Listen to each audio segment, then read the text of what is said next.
Sinu video peal me lobisime kogu aeg, nii et sa võid ka rääkida nüüd. Mihkel rääkis ennem kogu aeg. Sa ei suutnud just kogu aeg kommenteeris või? Jaa. Ei, ta rääkis muust asjast tegelikult. Aga teie plaksutamine mõjusega Moorale kogu aeg. Oota, kas ma pean tulema nüüd teile midagi ütlema? Kas ma võin nüüd sööma minna? Minna. Maire hoides mind nagu vaka all väheke, muidu maks veel kõvasti võib-olla.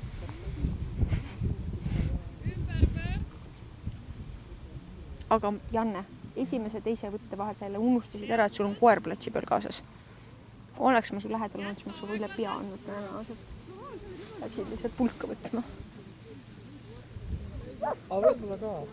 Koer jäi seisma kuskile selja taha. Aga no see ei ole oluline. Ega koer ei ole vajalik platsi peal. Ei. Maire muheleb, mõtleb, vast saab ka vastu mööda päidi jalgu. Meelest ära, siis koeraga läks. Mihkel reipamalt. See on aeglane kõnd. Mihkel ära longi. Jätka joostes.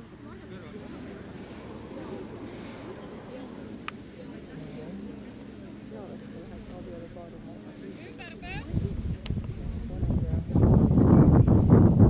Pööre vasakule. Peatus.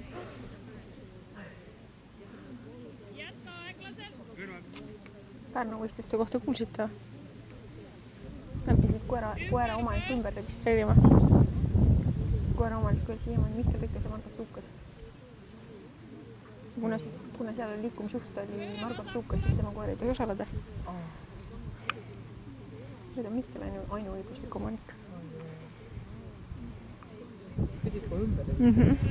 Kirne liigus käisid ümber registreerimas. Margot kirjutas avaldus, et ta kingib koera.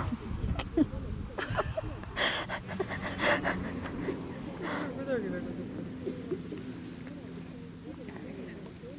Ei lähegi või?